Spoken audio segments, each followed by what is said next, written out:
네, 기독교와 시민교양 두 번째 시간에 오신 여러분을 축복하고 환영합니다. 첫 번째 이제 주교재는 이야기 세계 종교인데, 어, 이야기 세계 종교와 세계 종교의 이야기 두 권입니다. 그런데 이제 저는 주로 이제 첫 번째 이길용 박사님께서 쓰신 이야기 세계 종교를 주교재로 주로 많이 쓰고 있습니다. 그리고 2학기 때, 중간고사가 지난 다음에 이거는 뭐 거의 계속 쓰긴 하지만 중간고사가 지난 다음에는 어, 다른 것을 좀 보여드리도록 하겠습니다.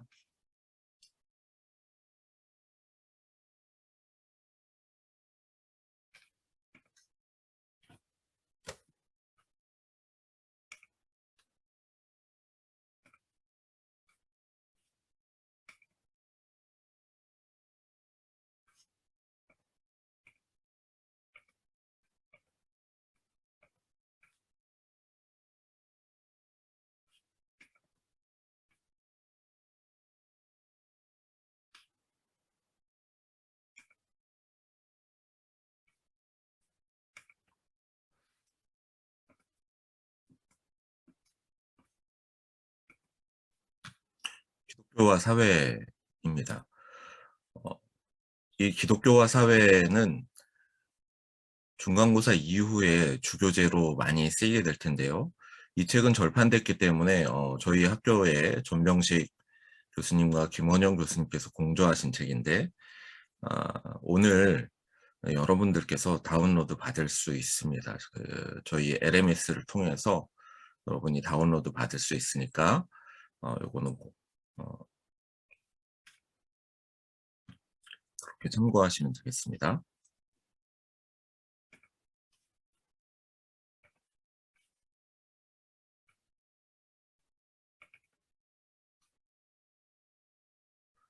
그래서 이야기 세계 종교 이 책을 사시고 세계 종교 이야기도 활용을 할 텐데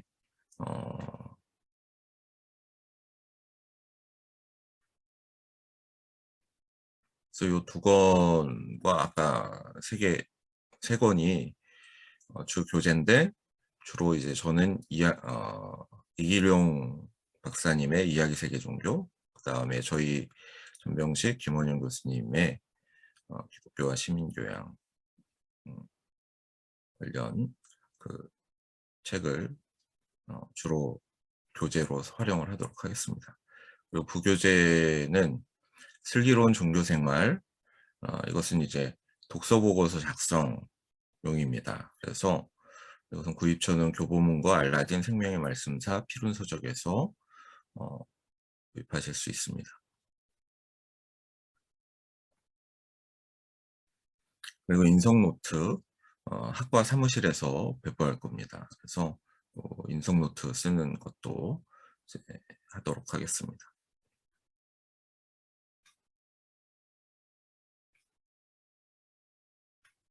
다시 한번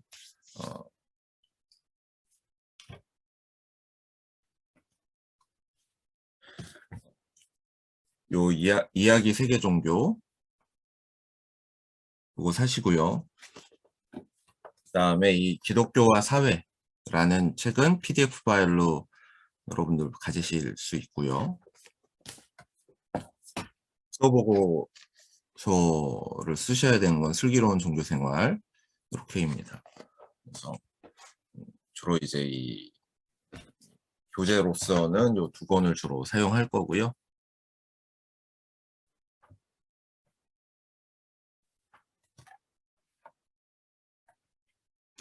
이야기 세계 종교와 기독교와 사회, 그리고 독서 보고서로는 슬기로운 종교생활 이렇게 하도록 하겠습니다.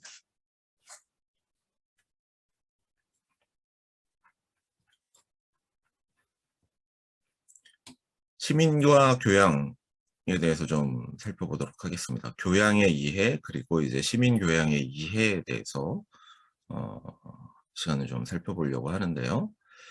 여러분, 교양이 무엇일까요? 교양이란 무엇일까? 그 영화 매트릭스의 주인공 키아누 리브스가 한 말이 있습니다. 그것은 내가 어린아이였을 때는 교육받은 사람들을 존경해 왔지만 나는 지금 좋은 교육을 받은 사람들보다 예의가 바른 사람들이 더 낫다는 것을 알게 되었다. 이렇게 얘기합니다. 그래서 키아누 리브스가 이야기하는 것에서 교양이 무엇인가 라는 것을 조금 더 우리가 좀 생각해 볼 수가 있습니다. 교양 있는 사람, 교양을 갖춘 사람이라는 것은 어떤 지식 수준이 높거나 교육 수준이 높다라기보다는 삶을 살아가면서 우리가 서로 간에 지켜야 될 예의를 잘 지키는 사람을 의미한다라고 말할 수 있습니다. 그래서 영어로 교양 있다라는 말은 well mannered 혹은 또는 cultivated 라고 표현하고 있습니다. 그러니까 well educated, 그러니까 잘 교육받았다. 이게 아니라 그러니까 매너가 좋다. 그러니까 사람을 대하는 방법이 좋다. 그리고 cultivated, 잘 양육받았다라는 거예요. 잘 키움받았다라는 그런 표현을 쓰고 있습니다.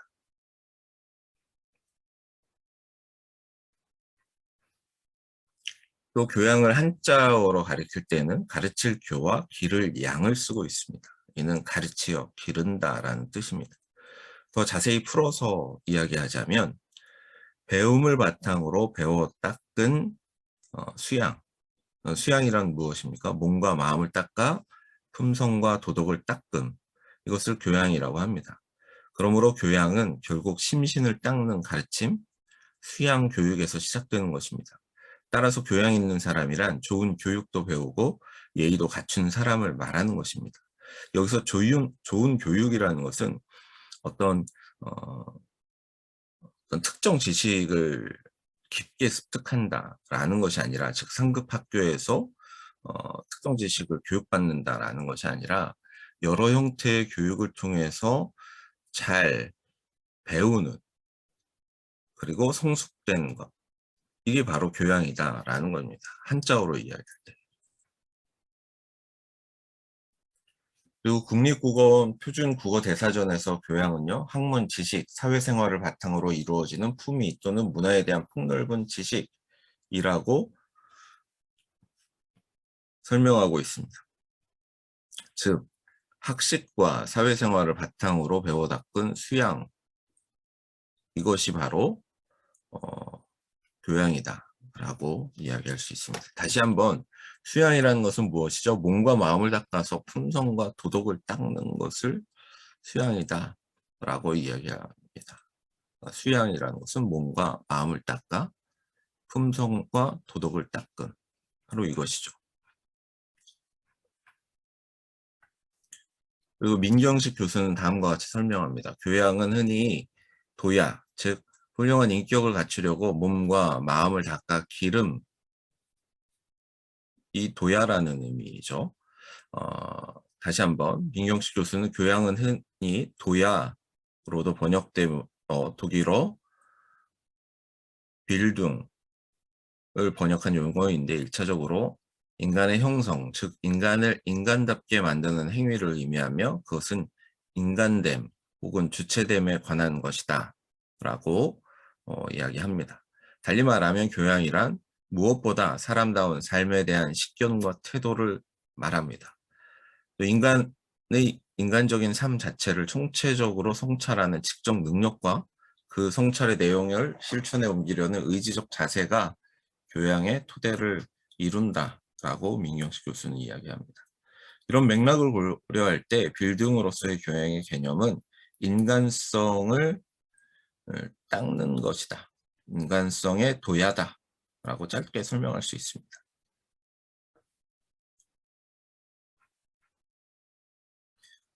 두산백과에서는 인간 정신 능력을 일정한 문화 이상의 입각 개발해서 원만한 인격을 배양해가는 노력과 그 성과라고 설명하고 있습니다. 정리해서 이제 교양을 총체적으로 좀 설명해 드리면, 각 시대와 문화가 요구하는 바람직한 인간상을 이루기 위해서 갈고 닦아야 하는 인간의 삶의 태도와 인격이며, 동시에 그 상태가 되도록 교육하는 것, 이것이 바로 교양이다 라는 것입니다. 교양이란 말은 사람으로서 갖추어야 할 지식과 정신, 인격과 품위, 그리고 자세를 말하며 동시에 그것들을 가르쳐서 사람들을 보다 나은 상태로 이끌어가려는 노력, 이것이 바로 교양입니다. 결국 교양 있게 살아라, 교양을 갖추어라 라는 말은 무엇일까요? 네, 배운 사람처럼 살아라, 사람답게 살아라, 인격을 갖추어라, 매너를 갖추어라, 그리고 어, 상대방을 인격적으로 대해줘라. 뭐 이런 여러 가지 이야기들을 할 수가 있는 거죠.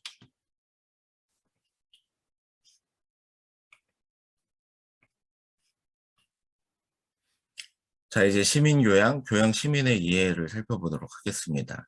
시민교양이란 무엇일까요? 사회 공동체 속에서 시민으로 갖추고 실천해야 할 덕목으로서의 교양.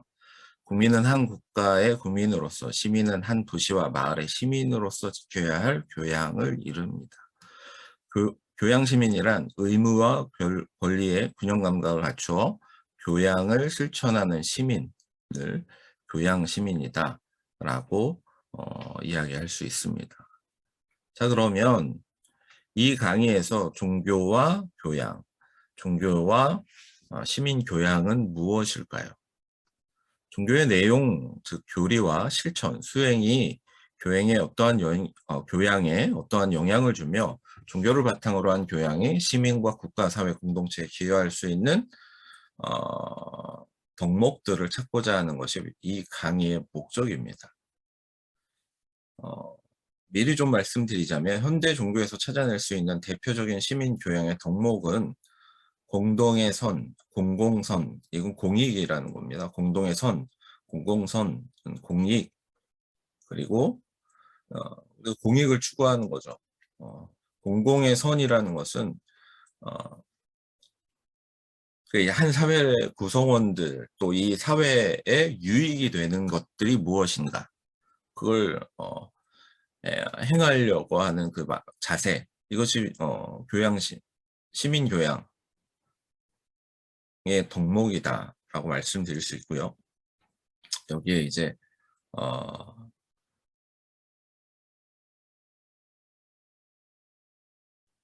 이것을 가능하게 하는 것이 무엇이냐? 환대, 그리고 기독교적인 의미인데 용서와 받아들임, 바로 이런 것이 아닌가라고 생각을 합니다. 그래서 공의, 환대, 용서와 받아들임 등으로 한정해서 규정하고 이러한 것들을 살펴보려고 합니다.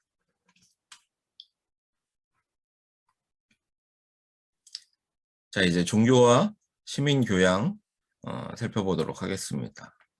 이 종교와 시민교양에서는 종교와 공공성에 대해서, 그리고 시민교양의 함양을 위한 종교의 특성, 환대에 대해서, 그리고 시민교양을 위한 기독교의 특성, 환대와 용서와 받아들임, 이것을 살펴보도록 하겠습니다.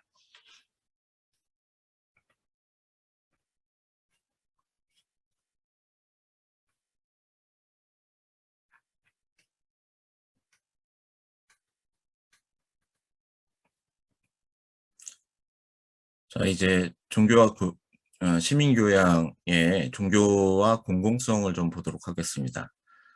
종교와 공공성이라고 했을 때 종교는 국가와 정부와는 다른 어떤 공공적 차원이 있다라고 말씀드릴 수 있습니다. 즉, 기계적 연대가 아니라 어떤 유기적 연대로서 국가와 정부와는 다르지만 사적인 영역도 있지만 뭐 공적인 영역이 있다, 이렇게 얘기할 수 있겠네요. 중간당체다라고 말할 수 있습니다. 그리고 종교에 있어서 희망의 메시지와 공공선의 사상은 긍정적인 유산인데요. 신권정치에서 정치적 공권력과 일체화된 종교가 어떤 그 종교와 다른 생각을 갖고 있는 사람들을 정치적으로 배제하고 탄압을 행한 것, 그러니까 신정정치를 이야기하는 거죠. 이건 종교의 어떤 부정적인 유산이다 말할 수 있는 겁니다. 그래서 종교와 정치의 문제에 있어서 긍정적인 부분이 있지만 부정적인 부분도 사실 부정적인 부분이 많죠. 각 종교는 개인의 신앙의 자유를 그래서 이제 역사를 통해서 이걸 깨달은 거죠. 각 종교는 개인의 자유를 존중해야 된다라는 걸 깨달았고 어떠한 의미에서도 신앙을 개인에게 강요해서는 안 된다라는 전제를 저희가 이제 역사를 통해서 사실은 우리 인류 문화가 깨달은 겁니다. 그래서 신앙의 자유는 어떠한 공권력도 개입할 수 없는 개인의 기본 인권입니다. 그래서 이제 개인적인 측면이 분명히 종교에는 있는 거죠. 전적으로 공적인 측면이 아니라 개인적인 측면이 있고 공공의 영역이 갖고 있는 아주 독특한 것이 바로 종교다라고 말할 수 있습니다. 왜냐하면 종교를 단순히 사적 영역으로만은 간주할 수 없습니다. 그 종교의 사회적 활동, 그 사회성이라는 것이 분명히 있거든요. 그렇기 때문에 국가와 정부와는 다른 공공적 차원을 종교가 가진다라는 거예요. 그러니까 국가와 정부는 사실 개인적인 영역이 아니라 기계적인 연대를 갖고 있는 공적인 영역만을 갖고 있는 거거든요. 그러나 종교는 개인의 영역과 개인의 영역과 공공의 영역, 즉 개인의 영역과 사회의 영역을 동시에 갖고 있기 때문에 중간적인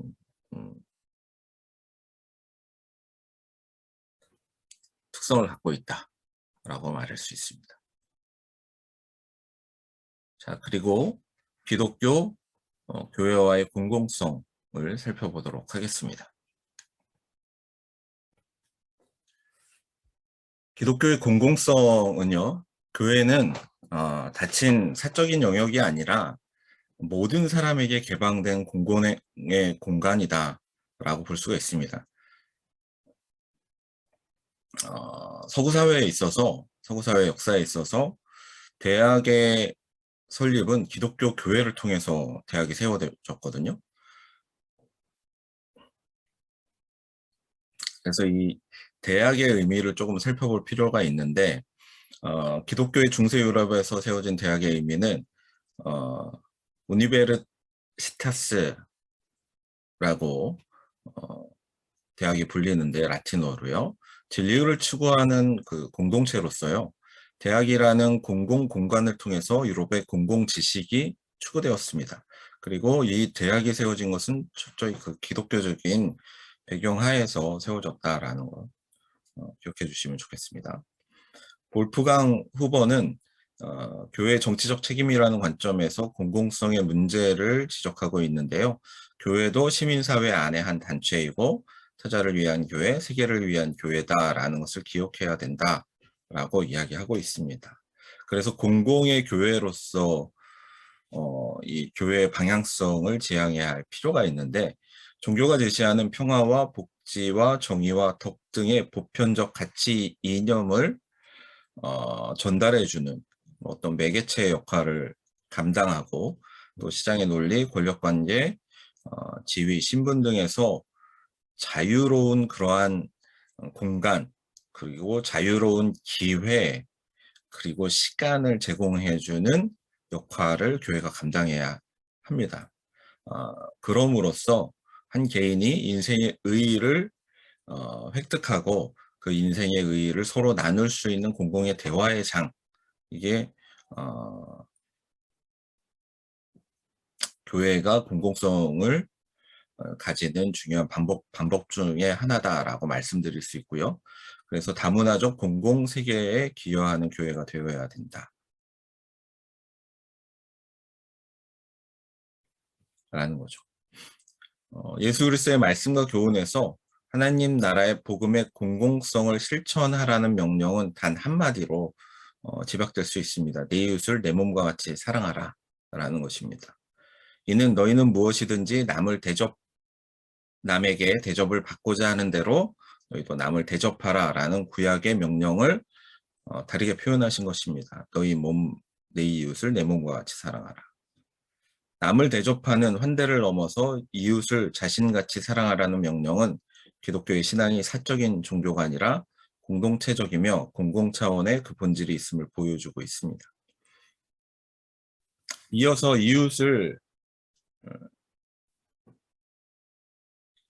이웃과 남을 어린아이, 고아, 과부와 같은 연약한 이웃으로 확대함으로써 예수 그리스도의 복음은 사적이 아닌 공적 신앙으로 우리를 초대하고 있음을 보여주고 있습니다. 마가복음 9장 30절에 이런 이야기가 있거든요. 누구든지 내 이름으로 이런 어린아이 가운데 하나를 영접하면 그는 나를 영접하는 것이요 누구든지 나를 영접하는 사람은 나를 영접하는 것보다 나를 보내시는 분을 영접하는 것이다 라고 이야기를 하고 있습니다. 성경 말씀에 따르면요. 과부와 고아, 나그네와 가난한 이들을 어떻게 대우하느냐는 한 사회의 정의를 평가하는 척도가 되는 겁니다. 정의로운 사회이냐 아니냐, 약자를 어떻게 대우하느냐라는 거죠.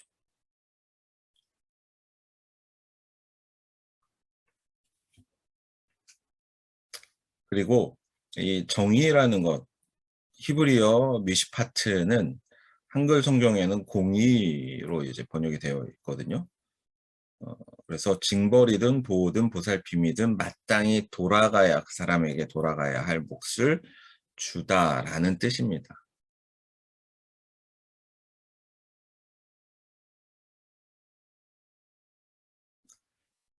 이런 사람이 그러니까 이런 공공성과 관련해서 이런 의인과 악에는 어떻게 구분을 하느냐라고 했을 때 공공성과 연관이 되는데요.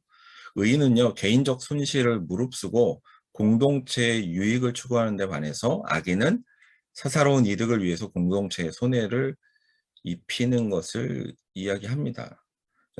팀 켈러의 정의란 무엇인가라는 책에서 사랑과 정의가 입맞출 때 관대한 정의가 이루어진다 라고 팀 켈러가 이야기했습니다. 시민 교양의 함양을 위한 종교의 특성은 바로 환대인데요. 종교가 보여주는 환대의 정신과 실천, 이것을 좀 살펴보도록 하겠습니다. 환대란 타자에게 자리를 주는 행위 혹은 사회 안에서 그의 자리를 인정하는 행위를 이야기합니다. 자리를 준다, 인정한다 라는 것은요, 그 자리에 딸린 권리를 준다라는 것입니다. 따라서 우리가 인정한다, 너를 인정해라고 이야기할 때는 그 안에 자리를 주고 권리를 준다라는 의미가 있습니다.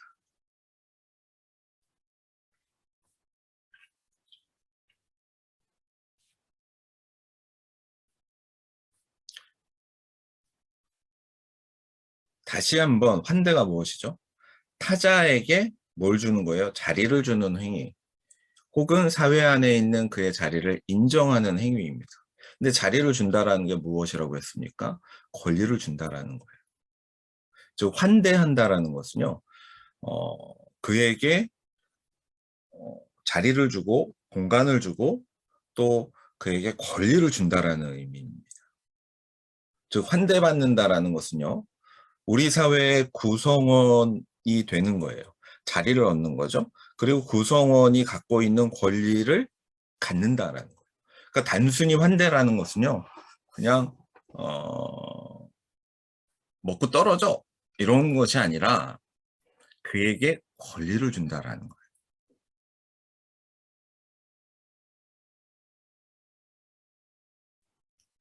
그리고 영어 환대라는 그 영어의 표현은 hospitality거든요. 이것은 우호라고도 번역이 되는데 이러한 번역을 통해서 이 hospitality가 우정이나 적대와 맺는 관계를 좀 더 분명하게 표시해 줄 수 있습니다. 사회가 잠재적인 친교의 공간을 가리킨다고 할 때 누군가를 환대한다는 것은요. 그를 이 공간 안에 들어오게 하는 것이고요. 그를 향한 적대감을 버리고 우호, 즉 우정, 친구로서 그의 접근을 허락한다라는 의미가 있습니다.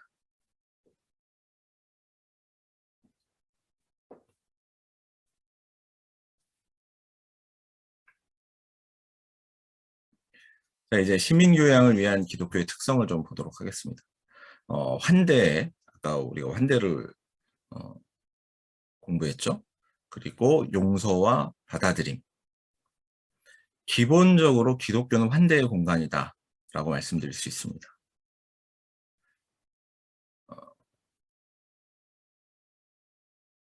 조슈아 W. 지프가 환대와 구원이라는 책에서 이런 이야기를 합니다. 이걸 읽어드리도록 하겠습니다. 나는 기독교 성서의 하나님은 환대의 하나님, 곧 자기 백성에게 환대를 베푸실 뿐만 아니라 자기 백성이 다른 이들에게 환대를 베풀도록 요구하는 하나님이라고 명확히 주장한다.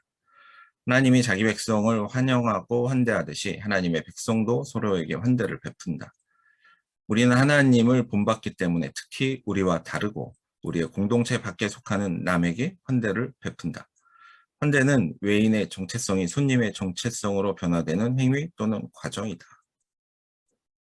기독교 또는 기본적으로 근본적으로 기독교 또한 기본적이며 근본적으로 환대의 종교입니다.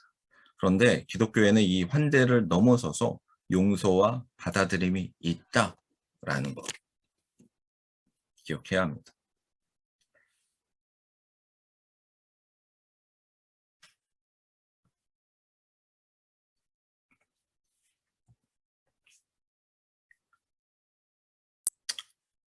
자, 여기에서 하나 더.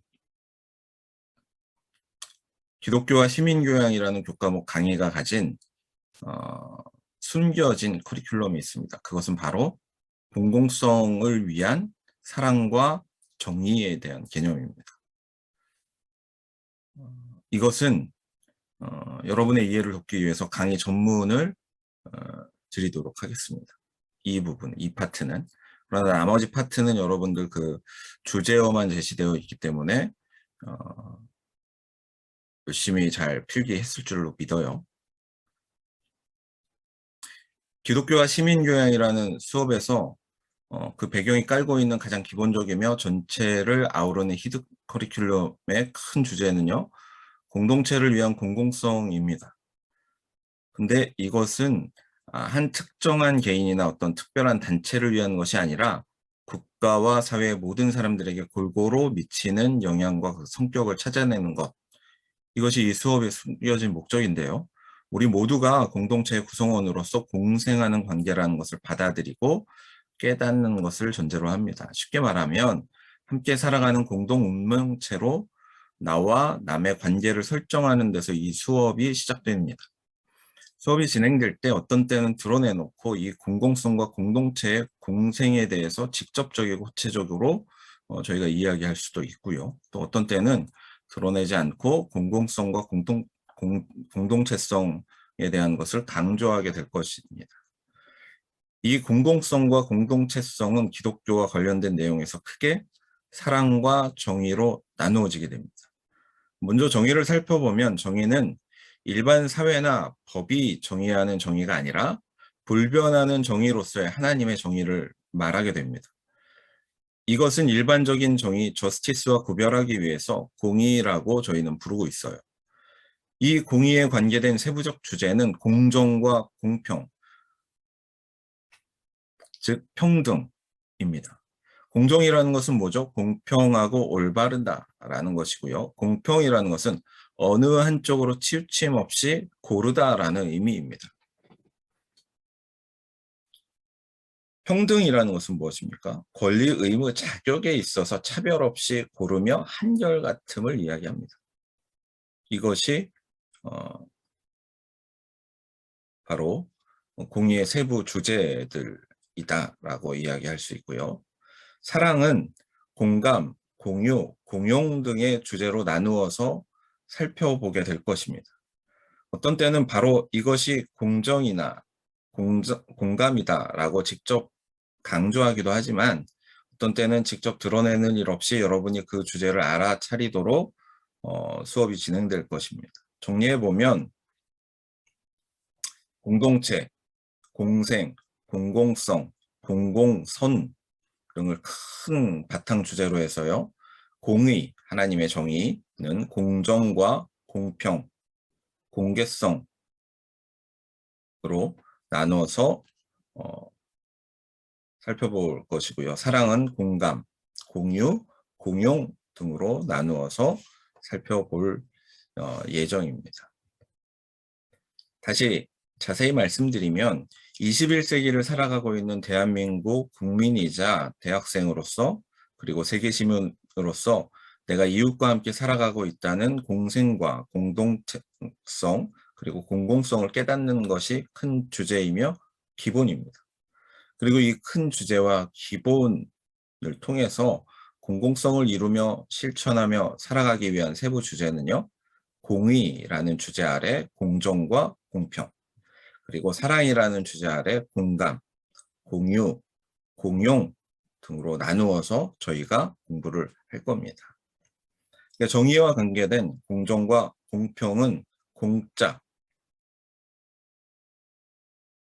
그리고 사랑과 관계된 공감, 공유, 공용의 공자, 이 두 공이 한자가 다르다라는 것을 여러분 알게 됩니다. 그래서 앞에 공자, 공정과 공평의 공은 공과 사를 구분하다 할 때 그 공적인 영역, 이것을 이야기합니다.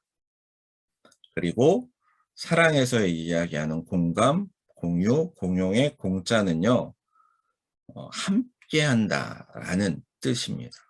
그래서 공동우승, 뭐 공동으로 뭘 한다, 공동으로 작업한다 할 때 그 공자예요. 그러니까 정의의 공이라는 것은요, 퍼블릭이라는 뜻이에요. 그리고 사랑의 공은요, together, 함께라는 뜻입니다.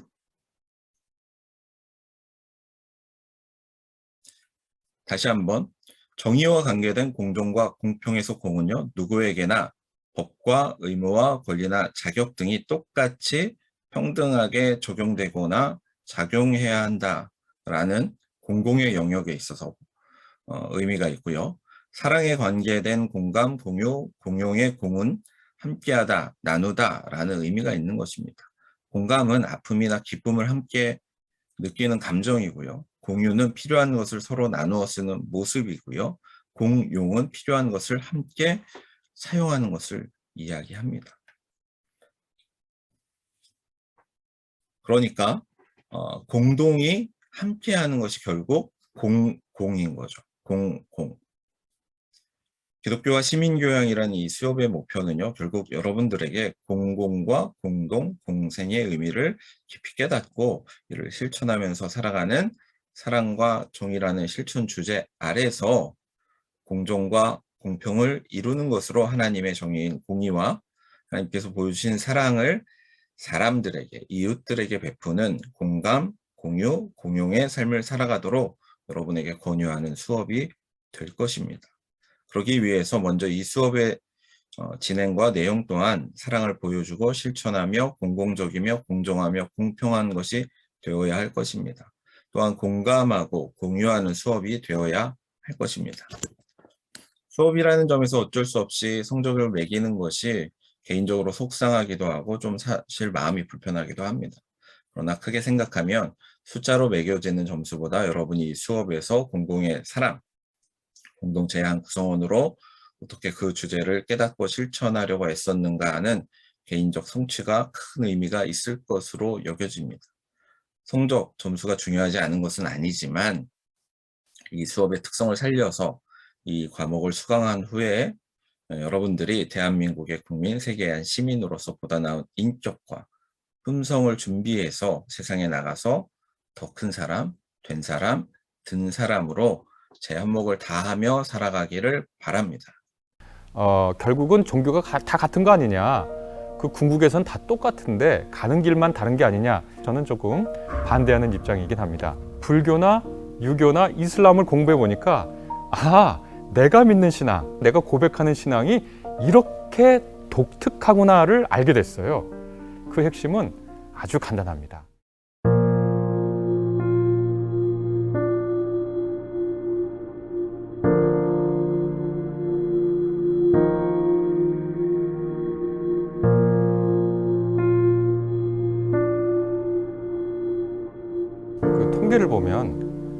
세계 인구의 84에서 85%가 종교가 있는 사람들이고요. 나머지 15%도 특정 종교가 없다고 얘기하지만 그 중에 일부는 자기는 종교를 갖고 있지는 않지만 영적인 사람이라고 느낀다라고 대답하고요. 어떤 종교적인, 영적인 갈망이나 혹은 호기심, 모든 인류가 아마 공통적으로 비슷하게 갖고 있는 것이 아닌가 생각하고요. 일단 매우 그 질문을 환영합니다. 제가 하는 일이 종교인이든 비종교인이든 기독교인이든 비기독교인이든 그분들에게 기독교를 소개하는 일이거든요. 두 번째로 매우 놀라고 또 환영할 만한 말씀은 신이 있다, 신이 존재한다 라고 말씀하셨는데 그거 굉장히 놀라운 일이죠. 왜냐하면 많은 학자들이 지금까지 신존재 증명이라는 걸 하려고 했거든요. 존재론적 증명, 원인론적 증명 뭐 등등등 해가지고 그 신존재 증명을 하려고 했지만 누군가를 설득시킨 적은 없습니다. 심지어 수학자 괴델이라는 사람이 수학으로 신존재 증명을 이제 한 것도 있어요. 그러나 수학자들이 그 괴델이라는 위대한 수학자의 그 신존재 증명을 보고서 신을 믿진 않거든요.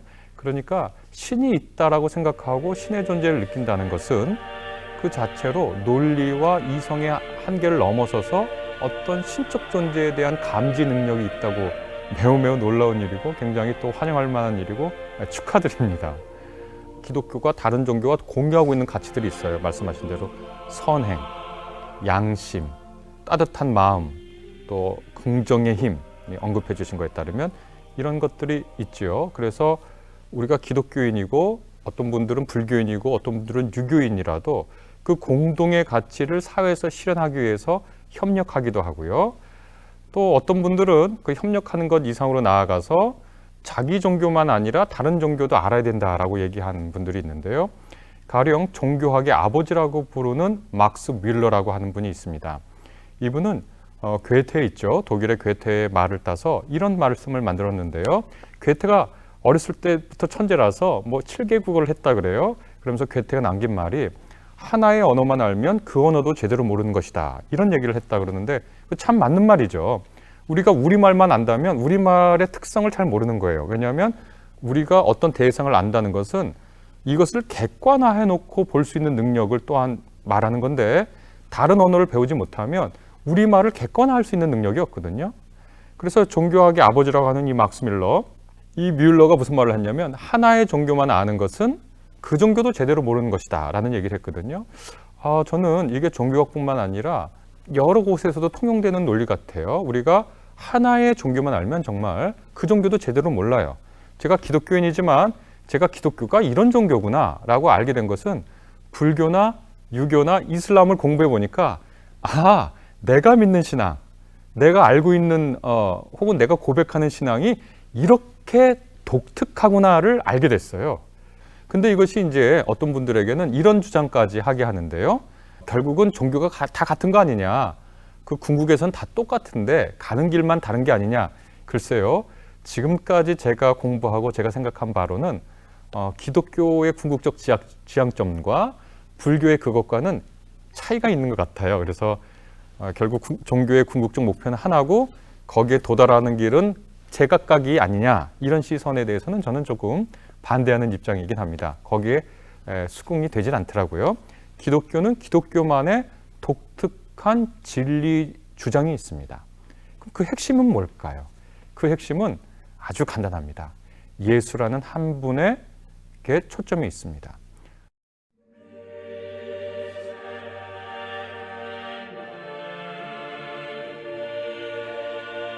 세계적인 종교인 이 기독교가 종교학자들이 볼 때는 아브라함 계통의 종교라고 그러거든요.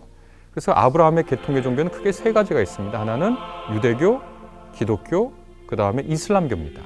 유대교와 이슬람에서는 아브라함을 혈통의 조상이라고 생각해요. 당연히. 그리고 기독교인들은 믿음의 아버지, 믿음의 조상이라고 부르죠. 그래서 이 세 종교를 묶어서 아브라함 계통의 종교라고 하지만 이 종교가 결정적으로 서로 다른 종교인 이유는 예수라는 한 분에게 초점이 있습니다. 여러분, 유대교인들은 예수님을 선생님이나 곧 랍비죠. 랍비나 예언자로서 받아들이는데 크게 어려움이 없는 유대인들도 있습니다. 이슬람에서는 어떻게 받아들일까요, 예수님을? 그 이슬람의 경전에서도요, 예수님의 이름이 이슬람교의 마지막 선지자라고 되어 있는 무하마드보다 더 많이 언급되거든요. 이슬람에서도 예수님을 위대한 선지자로 고백합니다. 그러나 기독교하고 이슬람은 근본적으로 다르죠. 왜냐하면 그리스도교라는 말, 기독교라는 말 자체가 무슨 뜻이냐면 예수께서 곧 그리스도라는 거거든요. 기독이란 말은 그리스도라는 말을 한자식으로 표현한 겁니다. 그럼 그리스도라는 건 무슨 말이냐? 그것은 그리스어인데요. 마시아흐, 우리가 흔히 메시아라고 알려있는 히브리어를 번역한 겁니다. 그리스도, 메시아라는 건 무슨 뜻이냐? 그것은 기름 부음을 받은 사람이란 뜻인데 예수께서는 하나님께서 특별한 일을 맡기시려고 기름 부음을 받은 사람이다. 이런 뜻이거든요. 그래서 예수 그리스도에 대해서 기독교인들은 유대교나 이슬람교하고 확연히 다른 길을 갑니다.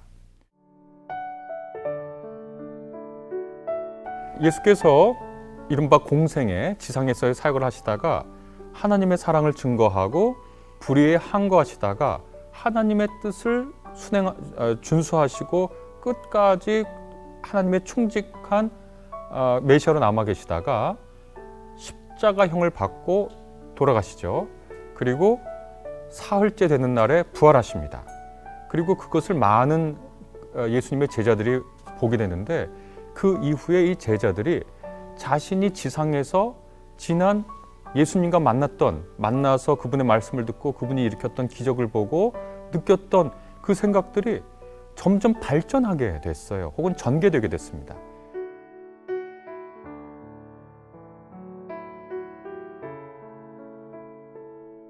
그래서 바울이라고 하는 분이 쓴 서신에 가서 보면, 빌립보에서 가서 보면 특별히 이미 예수님에 대해서 찬가가 등장하기 시작해요.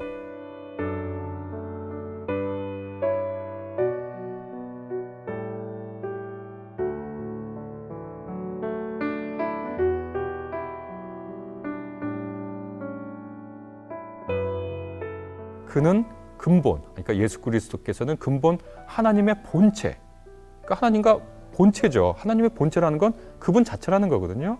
그런데 그렇게 하나님의 본체시나 그분과 동등됨을 여길 것을 동등하다고 자기 자신이 주장하지 않으시고, 그거를 이제 그리스어로 보면요, 동등하다고 고집하지 않으시고 동등하다고 여기지 않으시고 스스로 자신을 케노오라는 동사인데요, 비워내었다. 비워내서 종의 형체를 갖고 우리에게 오셨다. 그래서 바울의 빌립보서에서 이미 예수께서 보통 인간이 아니시구나 하고 경배를 하기 시작해요. 그 후에 마태복음은 80년에서 90년 사이에 기록된 문서라고 생각하는데요, 많은 학자들이. 거기서 이미 마태복음 2장에 보면 동방에서 온 박사들이 경배하러 오고요, 마태복음 28장에 보면 제자들이 경배하는 걸로 마태복음서가 끝납니다. 요한복음서에 오면요, 예수님에 대한 생각이 더 전개가 되게 되는데 어떻게 시작하냐면 태초에 말씀이 계셨다 이렇게 하거든요. 엔 아르케 헨 호 로고스 이렇게 하거든요. 그 그리스어로는 말씀이라고 번역한 게 바로 로고스입니다. 그러니까 로고스라는 것은 그리스 헬라 철학에서 근원적인 세상의 원리거든요. 근데 이 로고스를 통해서 하나님께서 세상을 지었고 만물을 창조하셨다 이렇게까지 나가거든요. 대단하지 않아요?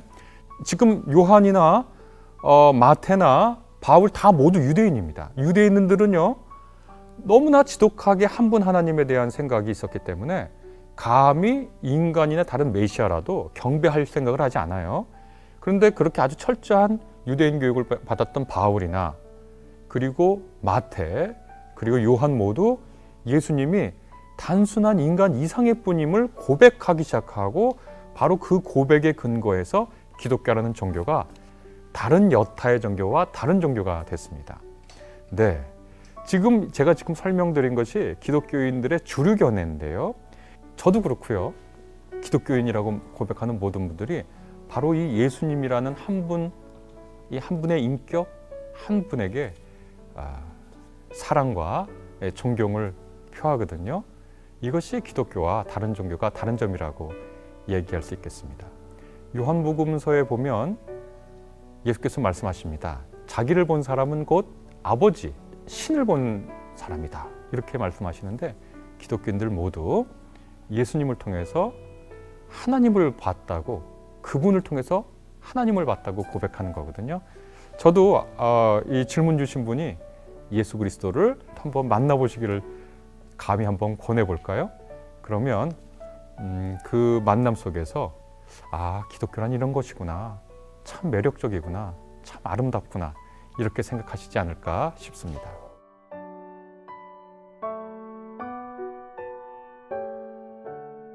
제가 학교에서 이제 비기독교인 학생들이 한 80%, 85% 되는 곳에서 기독교가 무엇인지 가르치는 일을 하는데요. 한 학기 끝나고 나면 이상하게 두세 명의 학생들이 저를 찾아와서 어떨 때는 눈물을 흘리면서 얘기를 해요. 전혀 교회를 다니지 않고 더 나아가서는 기독교에 적대적이었던, 생각이 많이 바뀌었다라고 얘기해 주는 학생들은 굉장히 많고요. 한 학기에 꼭 두세 명의 학생들은 교회를 다니고 싶다고. 저는 대학 강의실에서 전도하지 않거든요. 그냥 기독교 이야기를 객관적으로 해주는 거죠. 또 예수님의 이야기도 객관적으로 해줍니다. 이른바 역사적 예수 얘기를 해요. 그런데 학생들이 그걸 듣고 새로운 눈이 뜨이는 거죠. 그리고 자기 삶에 무엇인가 다른 어떤 진리 체험이랄까요? 이런 걸 하는 것 같아요. 그걸 보면 예수님이 굉장히 매력 있는 분이구나 라는 생각도 하게 되고요. 기독교를 찬찬히 알아보면 기독교라는 것이 굉장히 매력 있고 정말 우리 삶을 바꿔놓을 종교구나 라는 생각을 하게 되고요.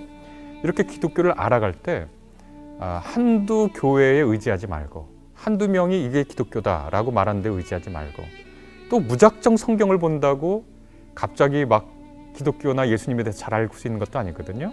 만약 혹시 그런 마음이 있으시면 찬찬히 기독교에 관련된 이야기, 성서에 관련된 이야기를 접하시면 기독교란 이런 것이구나, 참 매력적이구나, 참 아름답구나, 이렇게 생각하시지 않을까 싶습니다.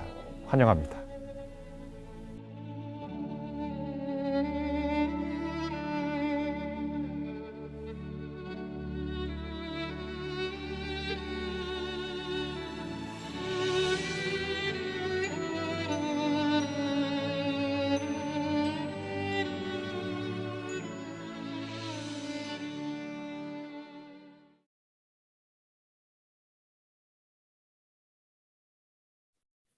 지금까지 두 번째 시간이었고요. 이 두 번째 시간은 여러분들 사실 오늘은 임시 공휴일이에요. 그런데 저희가 온라인 수업을 하기 때문에 이번 주에 수업을 합니다. 그래서 이번 주 수업을 하시는데, 이번 주 수업은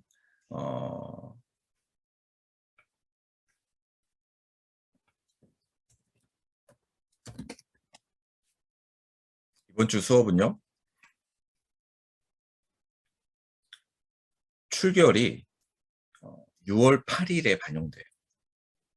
지정 보강일인 6월 8일에 반영된다라는 것을 기억하시기 바랍니다. 6월 8일에는 수업이 없고요. 여러분 지정 공휴일이기 때문에 그러나 저희가 온라인 수업을 하잖아요. 그래서 수업을 한다라고 제가 말씀을 드렸고, 이 수업의 출결은 6월 8일 날 반영됩니다. 자, 다음 주 화요일까지 이 수업을 잘 들으시기 바랍니다. 그리고 1차시, 2차시 강의가 한꺼번에 업로드 됐어요. 그래서 이 업로드된 걸 하시고 제가 과제를 하나 드렸거든요. 그 과제를 하시면 두 번째 이 수업을 마치시는 게 됩니다. 감사드립니다.